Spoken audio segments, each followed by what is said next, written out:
India Pakistan کا partition کیوں اور کیسے ہوا؟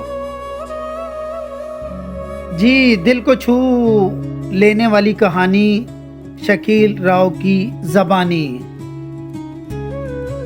ذرا ایک لمحے کے لیے آنکھیں بند کر لیں۔ تصور کریں آپ اپنے گھر میں بیٹھے ہیں، آپ کے پاس ایک گھر ہے، ایک دکان ہے، زمین ہے، یادیں ہیں، رشتے ہیں، اور پھر اچانک آپ سے کہہ دیا جائے کہ یہ گھر اب آپ کا نہیں رہا، اپنا سب کچھ چھوڑو اور نکل جاؤ۔ نامعلوم کہاں جانا ہے، نامعلوم راستے میں کیا ہوگا،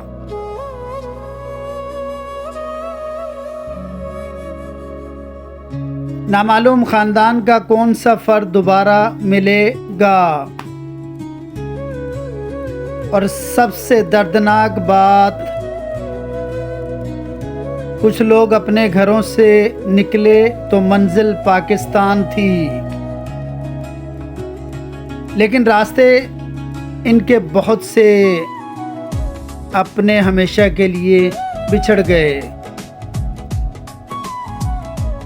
یہ صرف ایک سرحد بننے کی کہانی نہیں، یہ کروڑوں انسانوں کی زندگی بدل جانے کی کہانی ہے۔ آئیے سنتے ہیں 14 اگست 1947 کی وہ داستان۔ جی، شکیل راؤ کی زبانی۔ پاکستان کیوں بنا؟ برِ صغیر میں برطانوی حکومت کے خلاف آزادی کی تحریک کی دہائیوں سے جاری تھی۔ مسلمان میں یہ احساس بڑھ رہا تھا کہ ایک مشترکہ ہندوستان میں ان کے سیاسی، مذہبی اور معاشرتی مفادات محفوظ رہیں گے یا نہیں۔ اسی سیاسی جدوجہد کے دوران آل انڈیا مسلم لیگ اور قائد اعظم محمد علی جناح نے مسلمانوں کے لیے ایک الگ سیاسی وطن کا مطالبہ مضبوط کیا۔ 1940 کی قرارداد لاہور نے اس مطالبے کو ایک واضح سیاسی سمت دی۔ دوسری طرف ہندوستان کو متحد رکھنے کی کوشش بھی جاری تھی، لیکن سیاسی اختلافات، بڑھتی ہوئی کشیدگی اور 1946-47 کے فرقہ وارانہ فسادات نے حالات کو انتہائی خطرناک بنا دیا۔ برطانوی حکومت نے فیصلہ کیا کہ وہ ہندوستان سے اقتدار منتقل کرے گی۔ پھر وہ فیصلہ آیا جس نے تاریخ بدل دی۔ 1947 میں برطانوی حکومت نے ہندوستان کی تقسیم کا منصوبہ آگے بڑھایا۔ لارڈ ماؤنٹ بیٹن کو اقتدار کی منتقلی کی ذمہ داری دی گئی اور سرحد بنانے کی ذمہ برطانوی وکیل سر سائل ایڈکلف کو دی گئی۔ حیرت کی بات یہ ہے کہ ریڈکلف اس سے پہلے ہندوستان آ بھی نہیں چکے تھے۔ انہیں پنجاب اور بنگال کی سرحدیں طے کرنے کے لیے صرف تقریباً 5 ہفتے ملے۔ یہ ایک ایسی لکیر تھی کہ وہ نقشے پر بنتی تھی، لیکن اس لکیر کے دونوں طرف انسانوں کی زندگیاں تھیں۔